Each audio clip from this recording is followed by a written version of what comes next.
لمس جنون، رائٹر ہیں زویا علی خان۔ ایپیسوڈ نمبر 9 کے ساتھ حاضر ہوں۔ میرا گہری نیند میں سوئے ہوئے تھے۔ اس نے لائٹ سوٹ پہن رکھا تھا، سلک کی ایک پلین لوز فراک کو اس نے نائٹ سوٹ کا نام دے رکھا۔ وہ زیادہ تر سوتے ہوئے اسی طرح کے کیجول سے سلک کے فراک پہنا کرتی تھی۔ آج بھی وہ بلیک کلر کی لوز سلک کے فراک پہنے ہوئے گہری نیند میں سو رہے تھے۔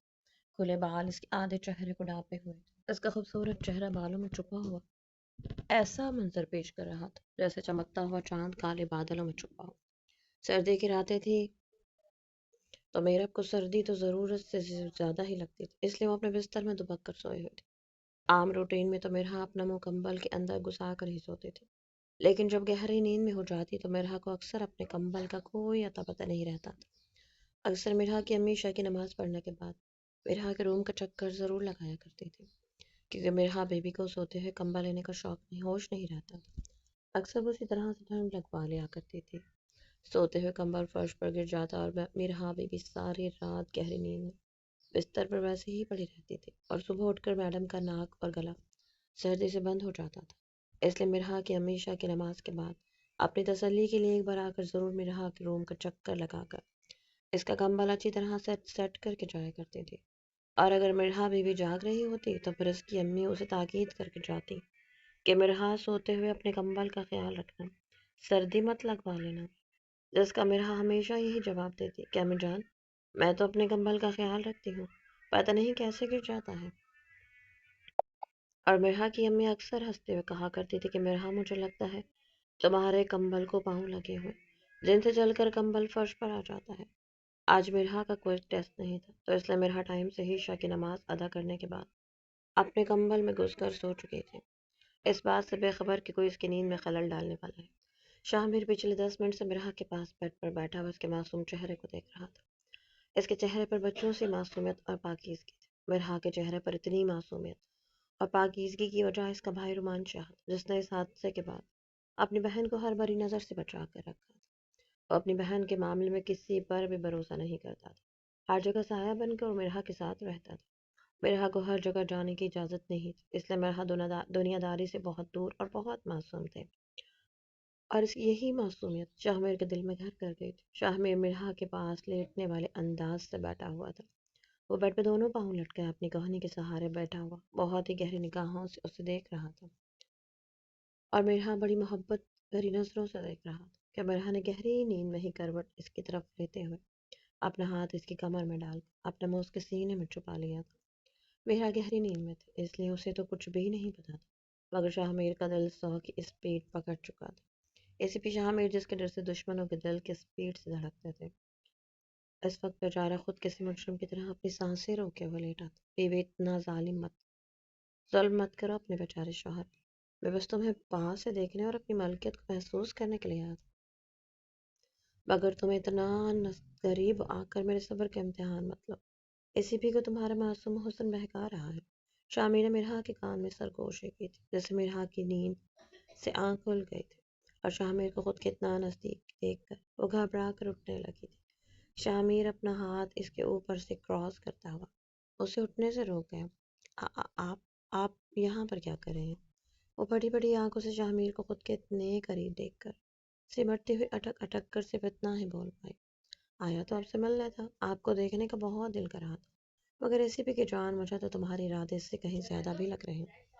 شامی نے آنکھ مارتے مرحا کی کمر میں ہاتھ ڈال کر اسے خود کے اور قریب کر لیا تھا۔ پلیز جائیں یہاں سے، اگر بھائی نے دیکھ لیا تو میری جان لے لیں گے، اور بچیں گے آپ بھی نہیں بھائی کے ہاتھ سے۔ مرحا اپنے بھائی سے ڈرتی ہوئے خود تو ڈر رہی تھی، ساتھ میں اسی بھی شامیر کو دھمکی دے کر ڈرا رہی تھی۔ پہلی بات تو رات کے اس پہر تمہارا بھائی گدے گھوڑے بیچ کر سو رہا ہوگا، اور دوسری بات میں سیکیورٹی کا بہت خیال رکھتے ہوئے تمہارے کمرے تک پہنچا ہوں، اس لیے تم پریشان نہیں ہو، ایک پولیس والا ہوں، مجھے گھات لگانا بہت اچھی طرح سے آتا ہے، اور تیسری بات میں تمہارے بھائی سے ڈرتا نہیں ہوں، اگر دیکھ لے گا تو دیکھ لے، اپنی بیوی سے ملنا ہے وہ، قانونی اور اسلامی طور پر تم میری اور بیوی ہو، اور تم سے ملنے کی پوری اتھارٹی میرے پاس ہے، اس لیے اب جب تک میں یہاں پر ہوں تمہارے منہ پر تمہارے بھائی کا نام نہیں آنا چاہیے، ہر وقت ہمارے درمیان اپنے بھائی کو گھسنا ضروری نہیں ہے۔ وہ مرحا کے ہونٹوں پر انگلی رکھتے ہوئے فل اسٹاپ لگا چکا تھا۔ میرا شاہمیر کو اپنے اتنے نزدیک پا کر اپنے دل کی دھڑکنوں کو قابو نہیں کر پا رہی تھی۔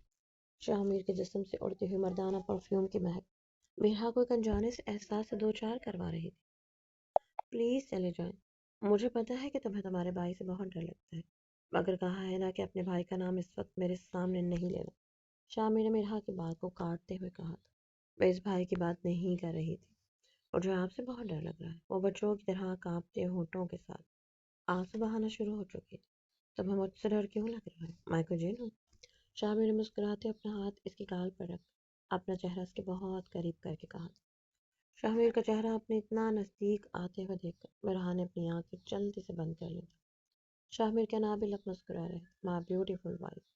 تھوڑی دیر کے لیے اپنی آنکھیں کھول کر میری طرف دیکھے۔ تمہارا شوہر اتنی دور سے صرف تمہارا دیدار کرنے کے لیے آیا، مت کر اتنا غرور، صورت پر ہے حسینہ، تیری صورت پر نہیں، ہم تیری سادگی پر مرتے ہیں۔ شاہ سانگ کو ہلکے سے گنگنایا تو مرحا ہلکا سے مسکرائی تھی۔ شاہ ہنس کیوں رہے؟ مرحا کچھ نہیں، وہ شرماتے ہوئے اپنا منہ دوسری طرف کرنے لگی۔ شاہ پہلے بتاؤ کہ کیوں ہنس رہی تھی؟ شاہ نے اپنا ہاتھ مرحا کے گال پر رکھ کر اس کے منہ کا رخ اپنی طرف کر لیا۔ مرحا، آپ سانگ گنگنائے تھے اس لیے؟ شاہ کی میری آواز اچھی نہیں ہے؟ میرا اچھی ہے۔ شاہ تب پھر کیوں ہنسی تھی؟ میرا پولیس والا گانا گا رہا تھا اس لیے مجھے ہنسی آ گئی۔ شاہ کیوں پولیس والا گانا نہیں گا سکتا؟ میرا، مجھے کیا پتا، میں کون سا کبھی پولیس والوں سے ملی ہوں، مگر میں نے موویز میں دیکھا ہے کہ پولیس والے بہت اکڑو اور سڑو ہوتے ہیں۔ وہ ہنستے ہوئے بول رہی تھی۔ شاہ اب تو موویز میں نقلی پولیس والوں کو دیکھنا چھوڑ کر اپنے اصلی پولیس والے کے بارے میں رائے قائم کریں کہ تمہارا اصلی پولیس والا کیسا ہے۔ اور میرا کی باتوں سے شوق ہوتا ہوا پوچھ رہا تھا۔ میرا، مجھے نہیں پتا، آپ جائیں یہاں سے۔ میرا شاہ کی نظروں اور اس کی غربت سے گھبرا کر اس کے سینے پر ہاتھ رکھتے اس کو پیچھے کر رہی تھی، یہ سوچے بنا کہ اس کی ننھی سی جانیں کھٹے کھٹے پولیس والے کو پیچھے نہیں دھکیل سکتی۔ میرا پیچھے ہٹے، کتنے بڑے سانڈ ہیں آپ۔ میرا کے پورے زور سے دھکیلنے پر بھی شاہ اپنی جگہ سے ہاف انچ بھی نہیں ہٹا۔ تو مرحا کو غصہ آ گیا۔ شاہ ہاں ہاں ہاں، وہ کھلکھلا کر کہکا لگا کر ہنسا تھا، اسی پہ جان اس سانڈ کو تو آپ اپنی نازک جان نے پوری زندگی جھیلنا ہے۔ میری جان، تم تو ابھی سے گھبرا گئے ہو۔ میرا، میں کیوں جھیلوں گی آپ؟ شاہ تم میری بیوی حوصلے ہیں۔ میرا، میں آپ کی کوئی بیوی نہیں۔ وہ اپنے منہ کے زاویے کو بگاڑتی ہوئی بولی تھی۔ شاہ میرا، آپ دوبارہ ہی مت بولنا کہ تم میری بیوی نہیں ہو، ورنہ۔ میرا، ورنہ کیا کریں گے آپ؟ میرا شاہ کی بات کو بیچ میں ہی کاٹتے ہوئے بولی تھی۔ اس کمرے میں وہ اپنے ہاتھ پاؤں مار رہی تھی۔ شاہ نے اس کے چہرے پر جھک کر اس کے نازک سے ہونٹوں کو اپنی قید میں لے لیا تھا۔ وہ مرحا کے لبوں کو اپنے لبوں کی قید میں لیے ہوئے اس کی سانسیں روکے ہوئے تھا۔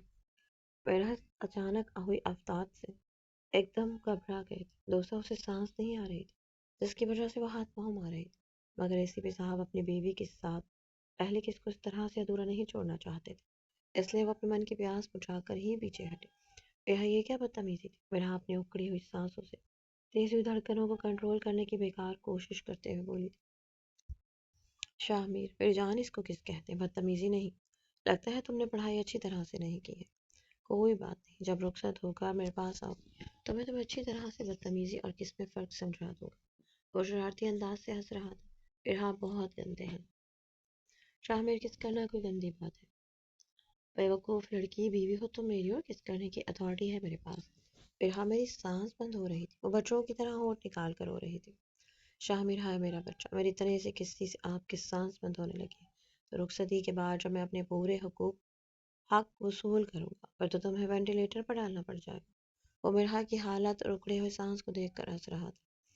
ہنسے نہیں، اور جائے یہاں سے، امی رات میں ایک دو بار میرے روم میں ضرور آتی ہے، اور اگر انہوں نے مجھے یہاں دیکھ لیا تو وہ مجھے ڈانٹیں گی۔ اب تم نے امی کی ڈانٹ کا کہا ہے تو اب تو مجھے ڈرنا چاہیے، کیونکہ وہ صرف تمہاری نہیں میری بھی امی ہے۔ ٹھیک ہے، جا رہا ہوں، مگر جلدی جلدی اپنی پڑھائی ختم کرو۔ اس سے اپنی اس خوبصورت بیوی سے دور نہیں رہا چاہتا۔ مجھے تم بہت جلد میرے اتنی ہی قریب چاہیے۔ وہ مرحا کی کمر میں ہاتھ ڈال کر اسے جھٹکے سے اپنے قریب کرتے ہوئے ایک بار پھر سے اس کے دل کی دھڑکنوں کو بترتیب کر گیا تھا، اور جاتے ہوئے نیچے جھک کر ایک بار پھر اس کے لبوں پر اپنا لب رکھ کر زور کی کس لیتے ہوئے آنکھ مارتا ہوا پیچھے ہٹا تو مرحا نے غصے سے تکیہ اٹھا کر اس کی طرف پھینکا تھا، جس کو اسی پی صاحب نے بڑی مہارت سے کیچ کرتے ہوئے ہنستے ہوئے مرحا کی طرف پھینکا۔ I love you my beautiful wife، وہ آہستہ سے کہتے ہوئے جاتا جاتا دونوں ہاتھ اپنے منہ پر رکھ کر مرحا کو فلائنگ کس دے کر آنکھ مارتے ہوئے کھڑکی سے بندروں کی طرح اترتا ہوا نیچے چلا گیا تھا۔ پولیس والا تھا تو اس لیے یہ کوئی مشکل کام نہیں تھا۔ میرا بیڈ سے نیچے اتر کر کھڑکی کے پاس گئی اور کھڑکی سے نیچے جھانک کر دیکھنے لگی کہ وہ چلا گیا ہے یا نہیں۔ وہ کھڑکی سے اتر کر صحن میں کھڑا ہوا تھا۔ جیسے مرحا نے کھڑکی سے جھانکا، اس نے فلائنگ کس دیتے ہوئے مرحا کو بائے بائے کہا تھا۔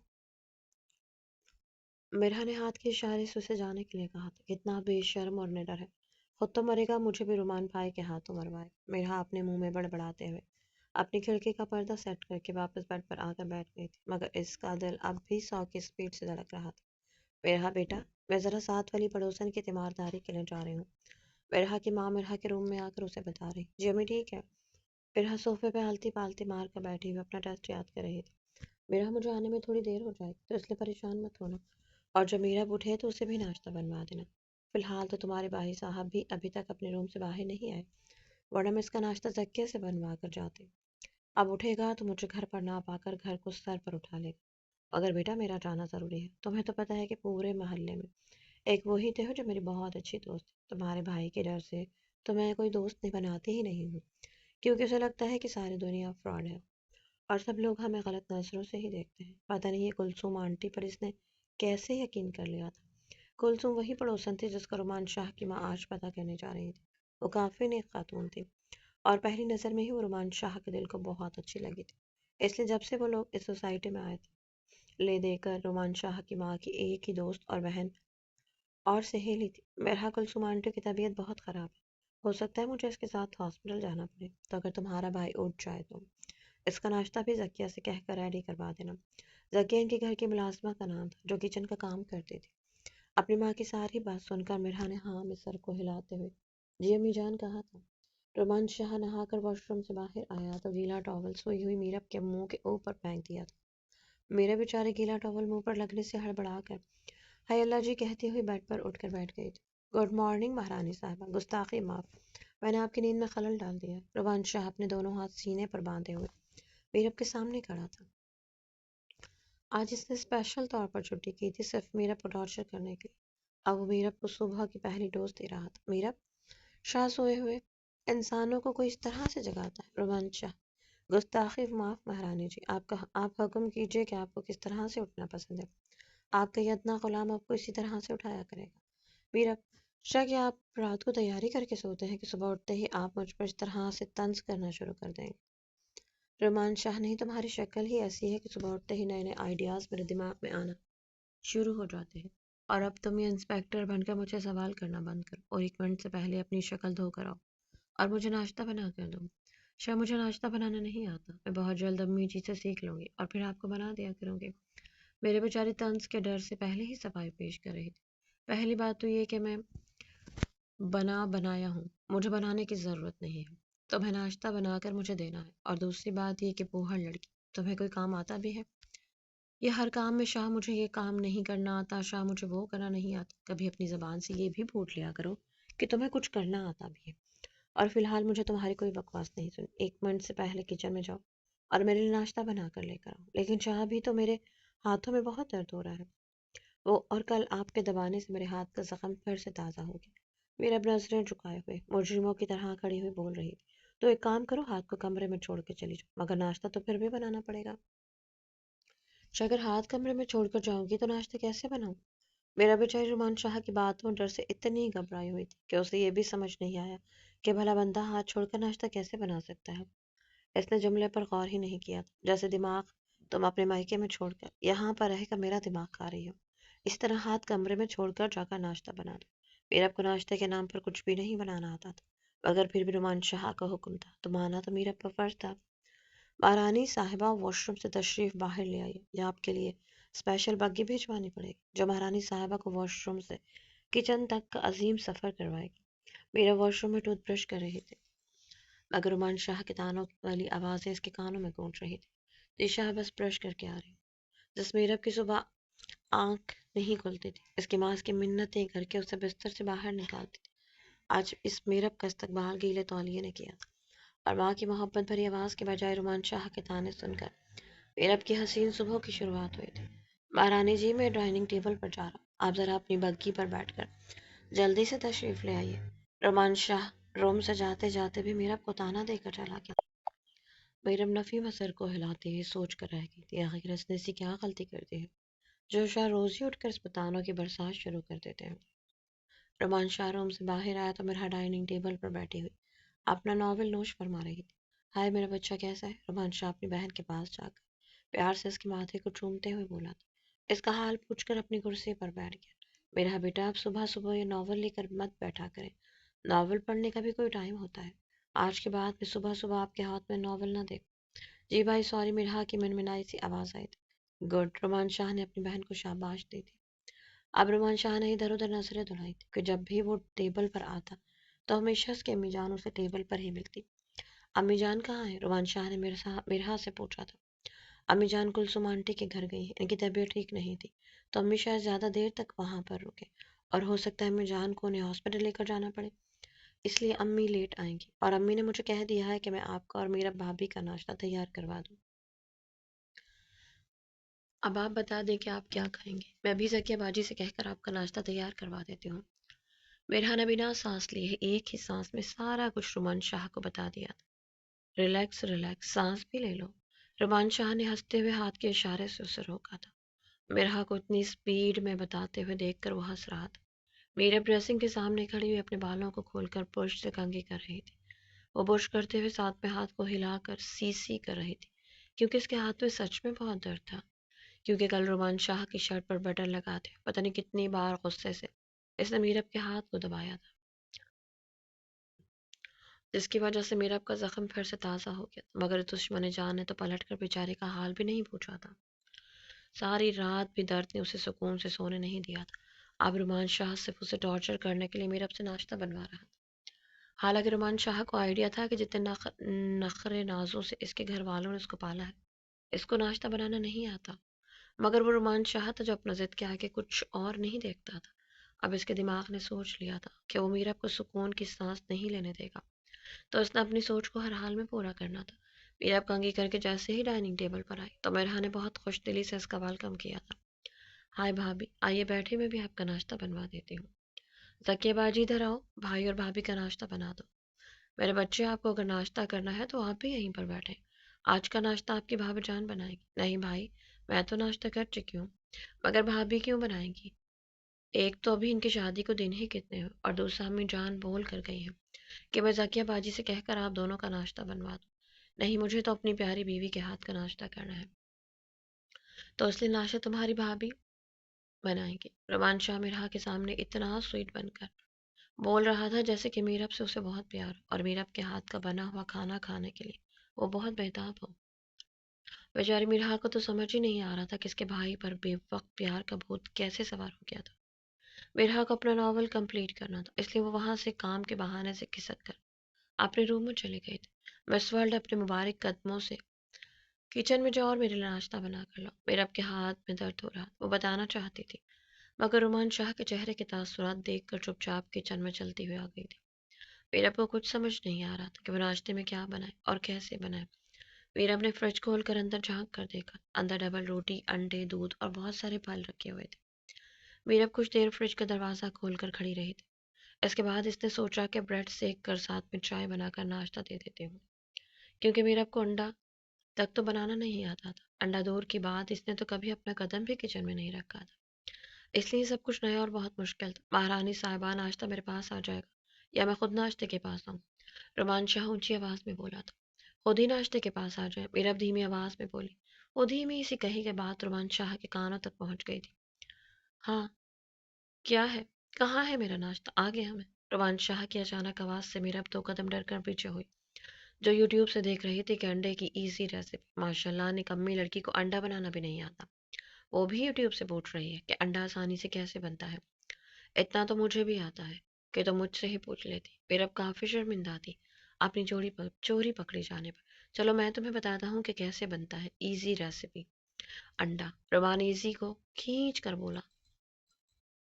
نئی شاہ میں بنا لوں گی، نظر آ رہا ہے جو تم بنا لو گی۔